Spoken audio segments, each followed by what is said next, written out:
You are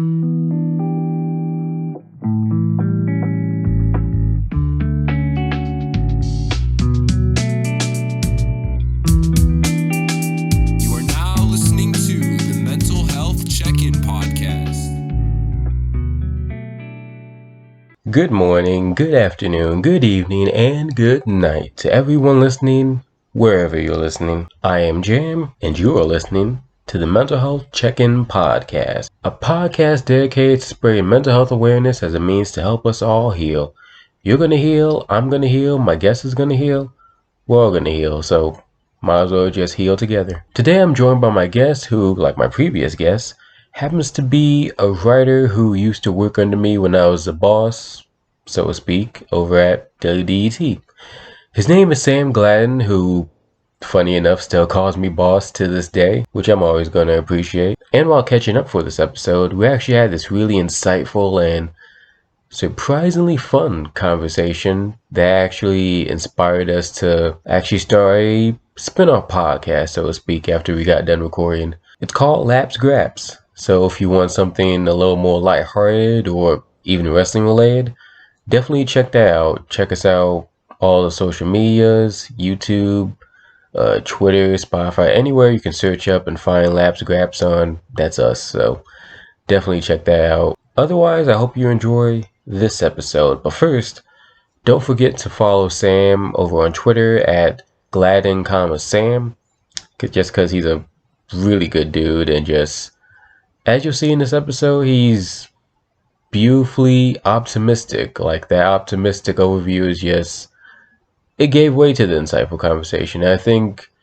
that kind of optimism is something that you'll not only be inspired by, but something you could learn a thing or two about. And feel free to just share this podcast if you like it, or just literally like it, like YouTube likes. Do that wherever you can. Follow this podcast everywhere for updates. And if you have any feedback on the podcast while I'm still learning how to figure all this out, 7 episodes deep, feel free to email me at mentalhealthcheckinpod@gmail.com, or just message us on social media. Now, on to the show. Welcome back to the Mental Health Check-In Podcast. My next guest is someone I actually used to work with once upon a time ago at wrestling site called Daily DDT. This is Sam Gladen. How you doing today, man? I'm good, man. How you doing, Jim? Doing good, doing good. How are you holding up in this weird pandemic time? How are you keeping sane? That's kind of the beauty of being a freelancer in my most of my time is that this is no different, If anything, it just gives me more time to pitch and work on trying to get into more doors and talk to more people. So, I guess in that respect, it's been more of a blessing than a curse because I have all this extra free time where I'm not doing anything or going anywhere. So I've got no other thing to do but pitch and write and do all that fun stuff. That's really good. I'm happy for you. I'm glad you could look at it from such like an optimistic point of view. Looking on the bright side in times of, I guess, despair, really. And I think that's hard for a lot of people to do. Like how you manage to just look on the bright side. Is that like a normal thing for you to look on the bright side of everything, or has just the bright side in this scenario just been bright? I guess it's a little bit of both, a situation is what you make of it. So I could sit here and be like, oh, I'm stuck at home. I can't really do anything. But what I would do normally on a Saturday afternoon is sit there and watch wrestling and write about it. So now I just have more of an excuse to do that all the time. And, the more wrestling I watch, the more writing I do, the more places I can get my name, and the better off I'll be later on down the road. So Makes perfect sense. It's very much like you can't control everything that happens in the users, but the best thing that you can do is control what you can control, the things around you. And as long as you can find some enjoyment out of things you can't control, then it's a good outlook. absolutely, just try to maintain what you can and don't worry about the rest of it. And you mentioned like getting your name out there to other places. What other places are you writing aside from DET? So I'm working now with Bell to Bells, which you had the founder on. I think it was the last episode, Kristen. So I've done 2 pieces for her now. And then I've got some other stuff in the works that I'm not quite ready to talk about just yet. But hopefully that pans out and you'll be seeing me around a whole lot more. Well, I'm about to manifest just all this goodness for you, man. I hope all of Appreciate that. it just works out, man. And I'm so Appreciate happy that. for you just taking that plunge, man. Yeah, man. At some point, you kind of have to look at yourself and be like, if this is really what you want to do, if this is where you want your life to go and the trajectory you want to do, you got to get out of your own way. There's only so many times you can sit back and let things happen to you and then blame other people for the way things are going. Did you always have like this, I guess, end game for yourself, or has the pandemic like motivated you to plunge even harder? The end game's always been to get paid for the writing, to pay my bills and not have to do the call center job. The pandemic just gave me that kind of kick in the pants of like, okay, you're never going to have this much free time again. You're never going to have these days on days of just staring at the blank wall in your apartment wanting something to come along. So if you're going to go out and get it, and you're going to, make the steps to achieve your dream, this is the best time to do it. You know, it's it's one of those where if I wasn't going to do it now, I was never going to do it. So at some point you just kind of have to jump in with both feet and hope you swim. I like the sound of that. I really like that saying. Just to pivot a little bit, like I just remember that I don't think I congratulated you on getting engaged recently. And so I I just wanted to appreciate say, that. yeah, I just wanted to say congrats in advance. Waiting's in what, 85 days now? Yeah. Yeah, just about. That's crazy to think about. But yeah, it's yeah, 82, 85, something in there. It's in November. So Mhm. it's getting closer. It's wild. Well, congrats in advance. Appreciate it, man. Do you mind if I ask, just because like I kind of talked to Kristen and Warren about this the other episode, how did you get to the point where you decided you wanted to spend your life, the rest of your life with this person? I mean, if she'd allowed me to, we would have been engaged 2 weeks in. But cooler heads prevailed there. No, it's one of those things where you meet someone and you have a conversation that starts and goes for an hour and then it becomes 3 hours and 6 hours and then you realize you've been talking for 3 days straight. You realize you never want to stop, and that was kind of how it was with us, where it was, you know, we just kept finding new things to go into, new roads. The conversation never stalled. It always just kept moving. And I realized if I could, keep this going, I'd be good for the rest of my life. So I'm happy for. How long have y'all been together? it'll be 3 years in January. Nice. Really Yeah. happy for you. Appreciate that. Has being, I guess, engaged and like being in this relationship like improved your mental health in any way? It's improved it in the way that I have a sounding board more so than I did when I was single or just like casually dating, where like I have that person who is right there on my hip who can say, this is how this came across and this is what was actually said. And then I can like take that in and, examine it by what I actually thought I heard and then, kind of make that pivot there. So it's nice knowing that I've got someone there who's got my back and that can help me work through whatever it is that's going on. Uh, as far as like, and then there's the whole thing of wanting to get better for them. So before it was, I don't feel great, this week, this month, whatever, just keep kind of moving forward and get on with it, and it'll pass when it passes. But now it's, I've got someone else who's looking for me and not just myself. So there is that like desire to keep making improvements and keep making progress and doing all that. That sounds really beautiful. And Try. you said something that really like stuck out to me for some reason. You said that you want to get better for them because I've been hearing that phrase a lot, getting better. I'm working myself. I'm trying to get better. What does getting better mean to you? For me, getting better is just being more comfortable in myself. Uh, Being at a point where I can exist and know that everything that has occurred up to this point in my life occurred as a means of getting me to where I'm at.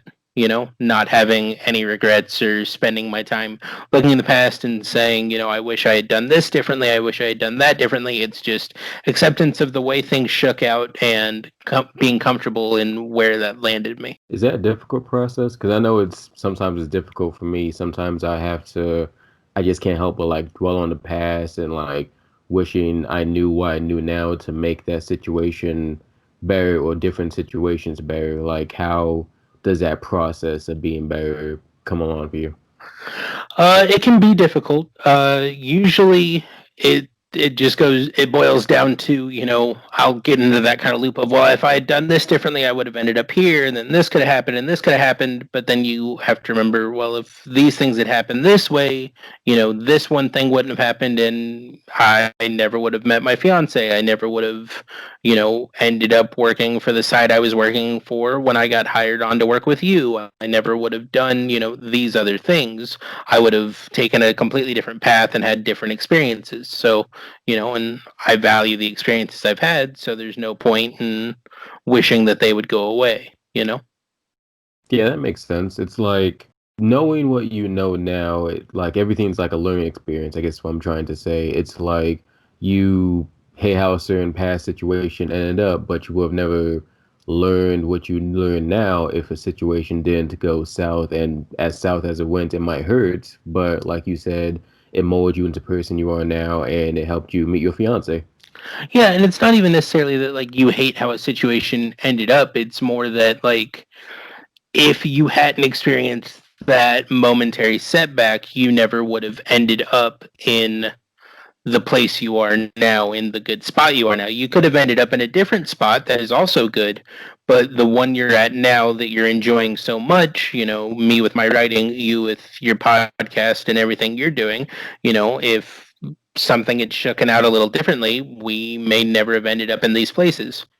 And I think we both agree that these places is kind of where we're meant to be. So who am I to say, that what happened back then was wrong? I can definitely agree with that. Because I'm at the point I'm at now, I'm probably the happiest I've been in, if not a long time, maybe my whole life. And it Yeah. took some bad things happening in the last few months for me to just reassess my situation and decide to take some steps to change and try new things. This podcast being something, you're trying new things. I'm sure you're very happy being with a fiance, someone you love. You've got all these different outlets now, not just Daily DDT. So it all works out for the best, I guess. Yeah, absolutely. I mean, it's one of those things where it doesn't do me any good to, look back and complain when this is what I've always wanted to do and this is how I got here. Yeah, it's kind of like it's like getting to get to heaven, you gotta go through hell a little bit. I think it's how the saying Exactly. goes. Hmm. Yeah, it's an old country song. Wait, it is? I never knew that. It is an old. I think it's a Clay Travis song. Yeah. Wow, I feel like I've heard that name before. Do you usually listen to country? I mean, I'm in Texas, man. It's kind of hard not to. Of But course. yeah, there's some country going through. Absolutely.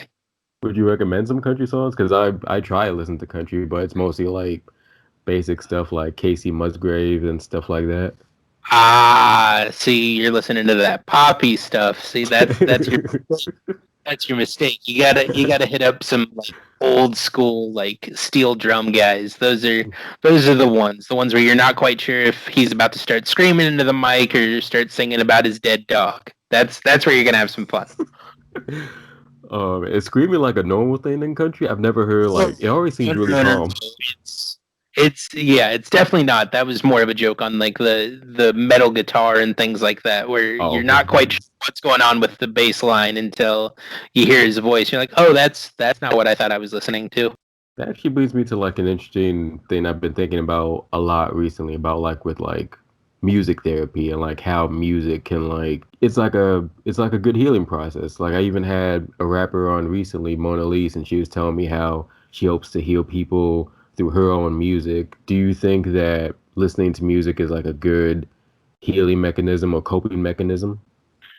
Absolutely, there are albums that I'll put on that are tied like to specific memories that it's like I know exactly where I'm going to be when a certain song hits in the process of the healing or in the process of the grief, so I can kind of prepare my body to get to that point. Like there are Mountain Goats albums that I flat out avoid now because they are tied to such traumatic and painful points in my life, but then there are other albums that are purely energetic and excitement and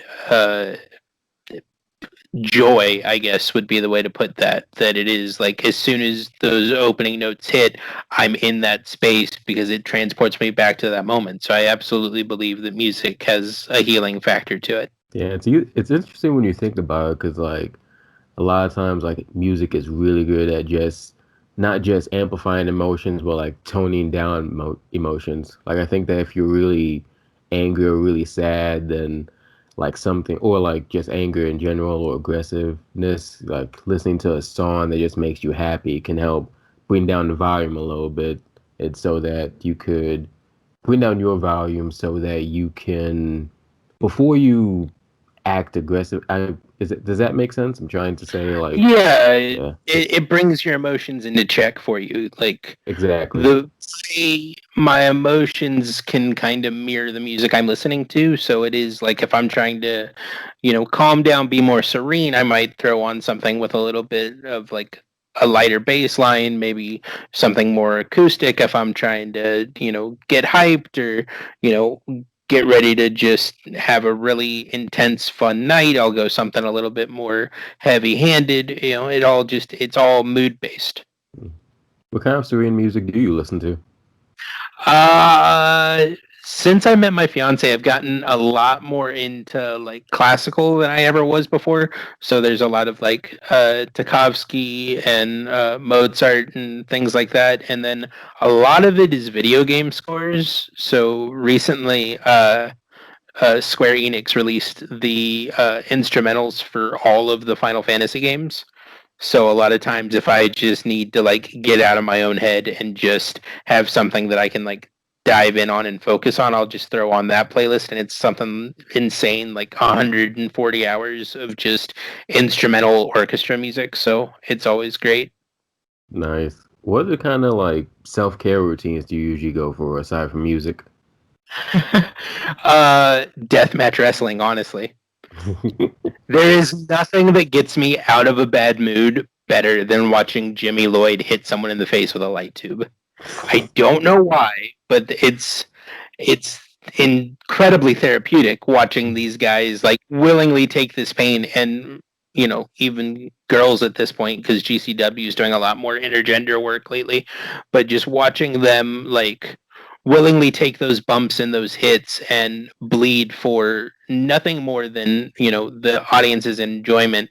It just takes me out of that like angry state because it's just unadulterated fun. I think there's something to that, like something to like death mattress. I don't even like you said, I don't even know what it is, but like there's something really cathartic about like seeing someone just get hit with a barbed wire bat. Like I don't know what it is compared to just regular professional wrestling. And there's this other professional wrestler, I'm sure that you're familiar with her, Alley Cat.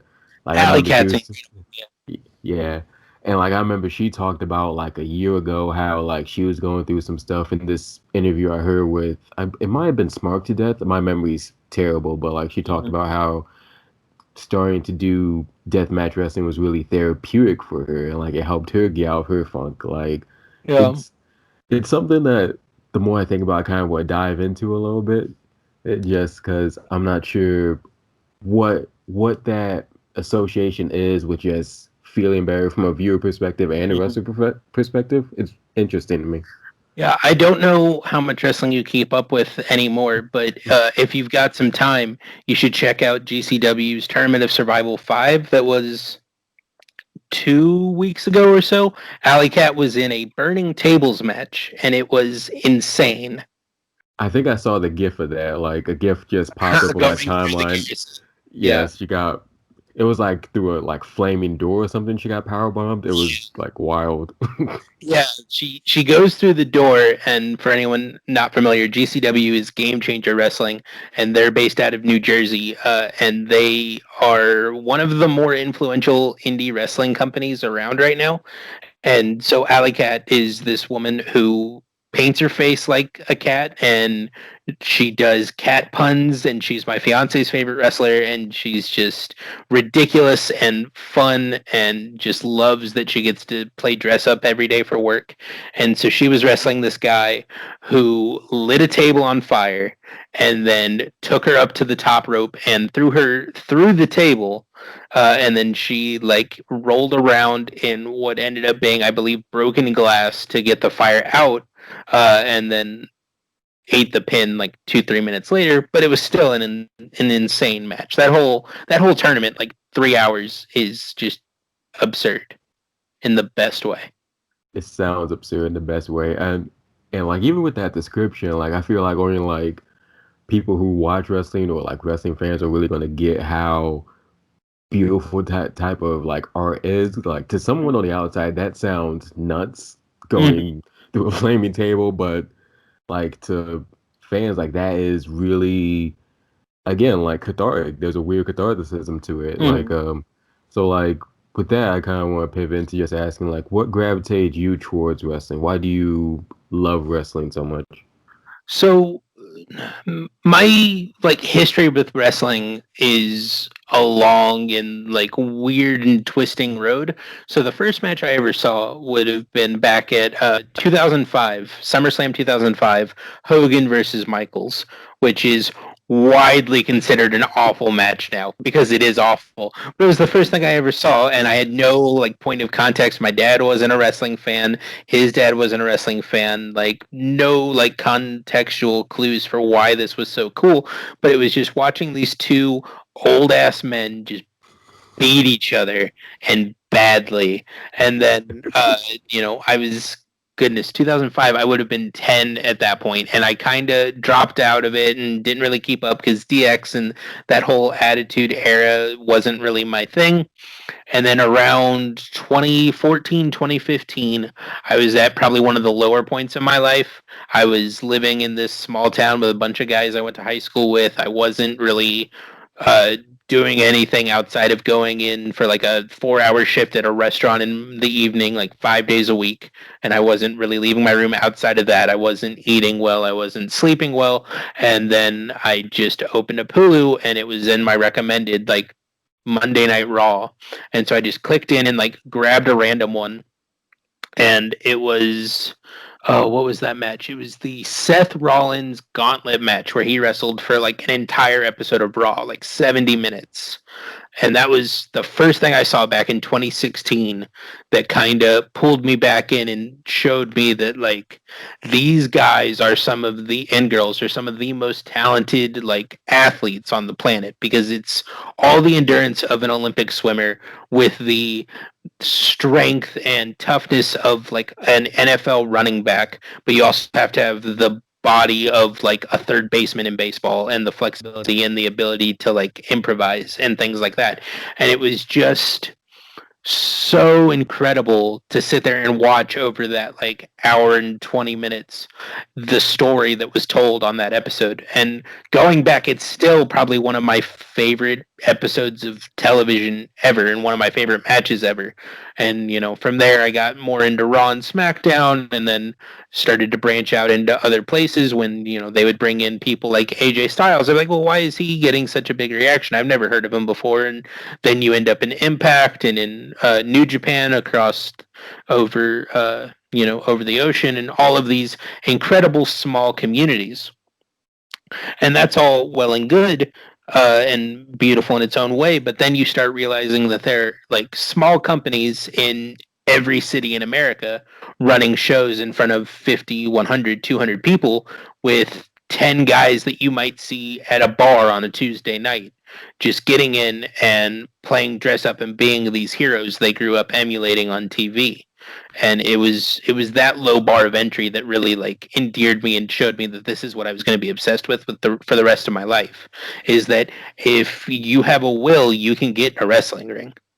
Like there is no barrier to entry. There's a guy on Impact. He's a referee, but he wrestles occasionally. He's got no legs and I think 3 fingers on both hands, and he's doing like top rope moves. It's just he's incredible. I think you did a perfect job of just explaining both what wrestling is and why people are so attracted to it. Like it's very much like superheroism Mm-hmm. in the realm of sports, I guess. Like it's you see these people of every shape, every color, every gender, just like you said, as long as they just have a will to wrestle, they can do amazing things in that arena. It's really Absolutely. awe-inspiring to watch. It's It's a really 3 hour Marvel movie 3 times a week. bingo. There you go. That's the basis of what it is and why it's so incredible. Is we all know it's predetermined. No one outside of like a third grader thinks it's real and thinks that this guy really just beat this guy up and they're gonna go backstage and still be buddies tomorrow. It's the fact that you're watching live stunt work. You're Mhm. watching live stunt work and improvisational comedy and just some incredible stuff. Like some of our best actors of the last like decade come out of a world of wrestling. You've got The Rock, obviously, who's the highest paid actor in I think the history of Hollywood now. He made some insane amount of money last year. And then there's John Cena who's coming up. He's doing a bunch of like animated movies and things like that. But then you've got people like Rebecca Quinn or Becky Lynch, who at 14 was living in a tiny little village in Ireland and was like, oh, I want to do that, seeing some guys wrestle at a pub and started training and is now one of like the highest paid female athletes in the world. And all she did was look at someone and say, that's what I want to do. And then she chased it. Yeah, it's beautifully inspiring. And like to piggyback off that, like I always equate it to like theater really. Like Mm-hmm. there's a predetermined um connection between who's on stage and the audience. I feel like there's a better word for that, but like basically everybody goes into a theater, into a play, knowing that what they're watching is fake. But there's more of a The dissonance. suspension of disbelief. Is that Exact. more? Oh, actually, that might be perfect. Suspension, disbelief. There's there's a stronger dissonance between what you're watching and with a movie. You can be immersed in a movie and believe that like this world is real, but like when you're on stage, you see the wires, you see the lights. A lot of the costumes aren't that great because it's usually a low budget theater production, but the actors and the audience kind of make that unspoken it's an unspoken rule to just accept that okay what I'm watching is going to be actors performing monologues, but I'm going to suspend my disbelief to enjoy what I'm seeing. And I think you get that same kind of suspension of disbelief with wrestling. And if you as long as you can get past that suspension of disbelief, you could really fall in love with that medium, I think.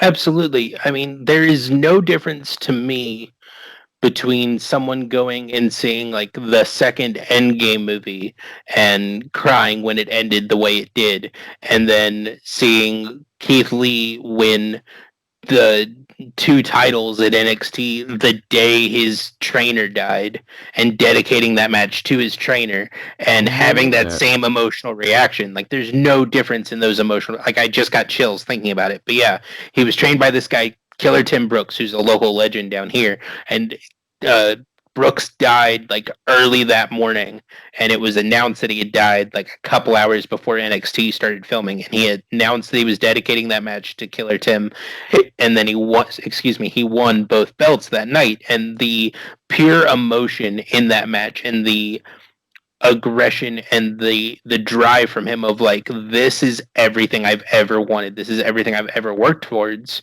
is the same kind of emotional release when you get into it that watching Tony Stark save the world gives you. Wow, that's an incredible story. Like I didn't know that his trainer passed away. That I didn't even see the match. Someone told me that he Mhm. won the title, but knowing that add like element to it, just it's again, it's inspiring. Like it's really inspiring how wrestling can be. Like there's so many moments in wrestling that like it gets it gets a rep as just like the silly sport, but then you get these super emotional moments, like say Macho Man reuniting with Miss Elizabeth at WrestleMania Exactly. 7, I think.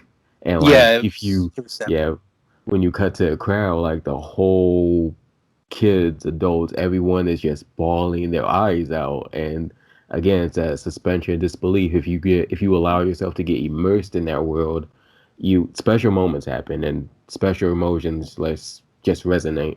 Yeah, or even for a more modern example, like when Undertaker finally lost at WrestleMania a couple of years ago, you could drop a pin in that arena, 140,000 people, and no one made a sound Hmm. because no one could believe that it was happening because he had been built up over a 35-year career to be unbeatable on this one night. He could be beaten any other night of the year, and that was fine, but he never lost on this one night until he did. And when he did, the world broke, Hmm. and it was incredibly beautiful because it's the epitome to me of what wrestling can be and what wrestling can mean to people, because there were grown men bawling in that arena and not caring that they were bawling because they were Hmm. having an honest emotional reaction to one of their childhood heroes finally falling.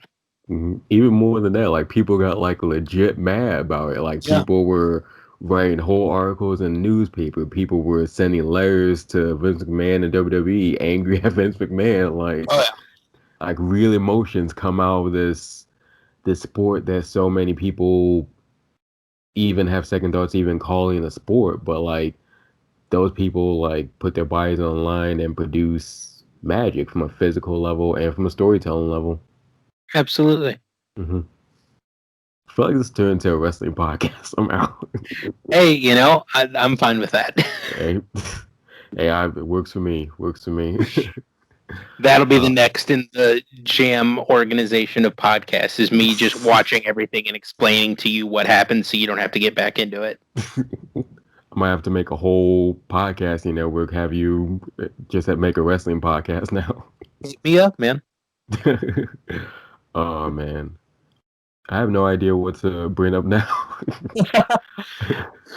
Uh, Yeah, it's your show, man. I don't know.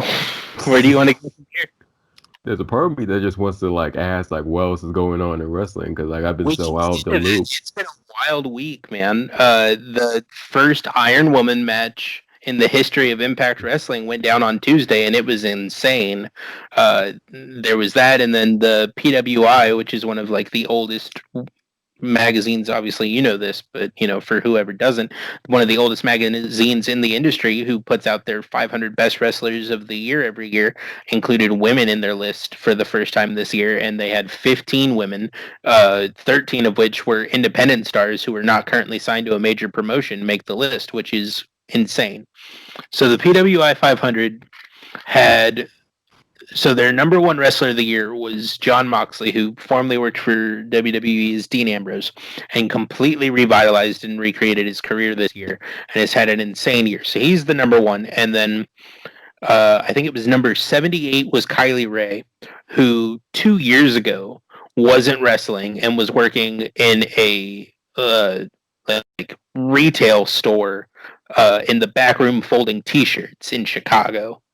And because of her working there and them selling like wrestling merchandise, ended up meeting people that got her training and into the industry. And now 2 years later, she's one of the 100 best wrestlers in the world, according to this one publication.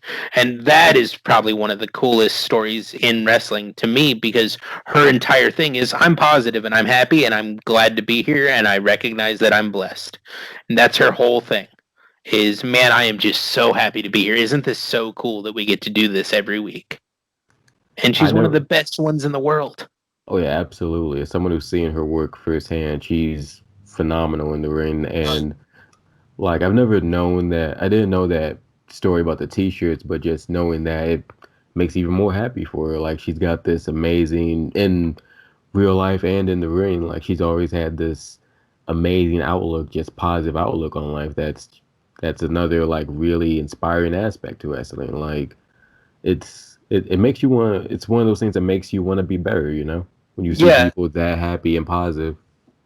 Yeah, there's this really incredible tweet that she put out recently where it's someone tweeting at her, telling her her spot in the PWI because it dropped at like midnight on Thursday night, and she reacts happily and, obviously is super grateful and happy and doing her whole thing. And then I think it was one of the managers or maybe one of the founders of Pro Wrestling Tees, the company she used to work for in Chicago, folding T-shirts and fulfilling orders and all that, posts a picture of her on that tweet in the back room, like just folding T-shirts and just still smile on her face, bows in her hair, just having a great time because she gets to be around wrestling. And Mhm. now she's considered one of the top stars in the world. It's such a cool story for her. I'm really happy for her.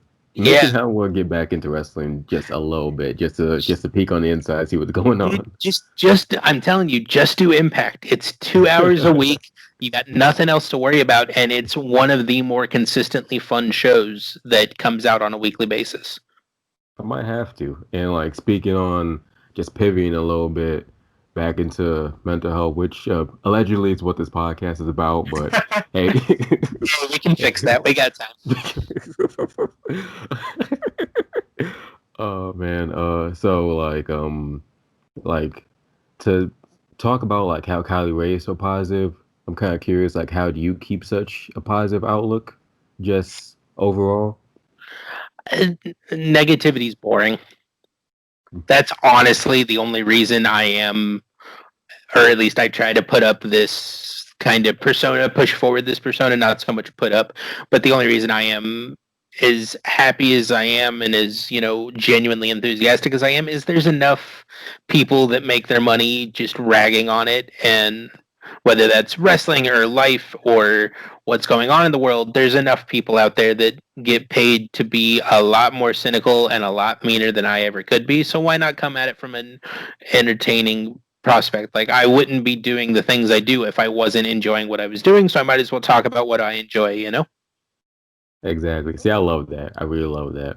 I love that outlook. Positivity is boring. I'm gonna have to put that on a t-shirt or something. Positivity is good. I'm sorry, Negativity is I boring. meant to say negativity is boring. My bad. Yes. um, Just do who you? gets up in the morning and says, "Man, I cannot wait to be upset today."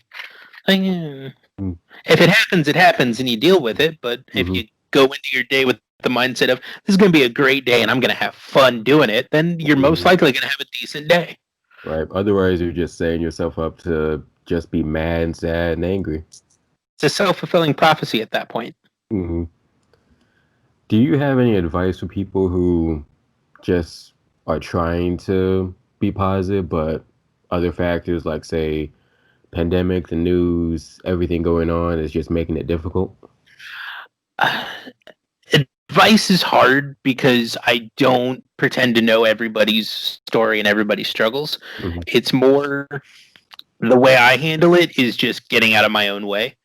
Like I absolutely have days where I'm sad and I don't want to get out of bed and I'm depressed and I'm angry, but that's not interesting to me. Like I'd much more I'd much rather, let me put it that way. I'd much rather go and handle what I need to handle and do what I have to do so that I can spend more time doing the things I love with the people I love.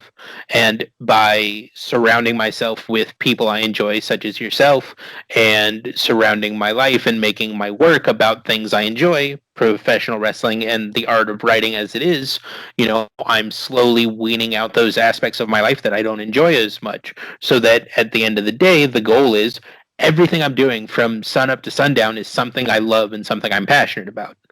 Otherwise, what's the point in doing it? You know, your time on earth is so finite. Why spend it doing things you don't enjoy and putting yourself in a mood that you're not going to like look back on fondly? Absolutely. And I've been saying that a lot recently, especially because everything going on, like everything is finite. Like you never know when something can take you out like that. So like time is precious and time is it's smaller than we really think it and take it for granted really. So just spend the time you've got on earth just making yourself happy at all costs. Just make yourself happy, do things that make you happy and put you in a positive mood. Exactly. Be recklessly happy is the way I like to think of it. Like, the worst thing that happens when you're in a good mood is someone comes around and tries to screw with it. And you know what the best part about that is when you don't let them do it, they get even more mad. And that's so much fun. Just watching them try to mess with your good mood and then just floundering. It's so much fun. Absolutely. Be happy at the haters' expense. Exactly. 100%. Yeah. There's your second piece of merch right there. Oh man, that might be a good place to end the podcast. Not just because that's a great line, but because I know when I'm out of juice, I don't know what else to say. I know when I'm low on batteries, so I'm Now just gonna. starts the hour 2 where we just review weird wrestling. Let's go. We're gonna have to do that again. Definitely, if either me doing a wrestling podcast or just me having you on and say, let's just talk about wrestling for an hour, we're definitely gonna have to do this again, man. Absolutely, man. I'm in. Yes, but before we go, there is one segment that I like to do for the podcast called just giving people their flowers. Where if I never talk to my guests again for whatever reason, I lose my hand, lose my mouth, wherever, I just want to let my guests know they're appreciated. And I appreciate you. For some reason, I appreciated you when I worked with you at Daily DDT. You had this, I like to call it a sense of duty, I think. Like, you always were 100% down to just do whatever you can to contribute and do the best you can at your job. Even when, like, when you were MIA a couple of times and you had perfectly valid reasons to just be missing in action, you always super apologetic, saying, Jim, sorry, I've been MIA for a while.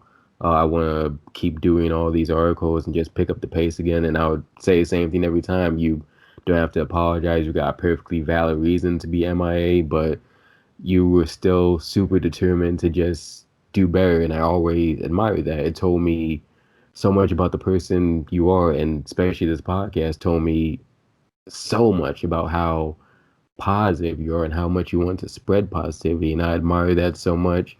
And I also just admire the fact that you asked me to come on the podcast before the podcast technically existed. Like, I just put the word out there asking, can anybody do like a graphic design for a podcast? And then you hit my DMs right away, like, hey, I think it's super cool you do this podcast. You ever need to fill airtime? I'm down.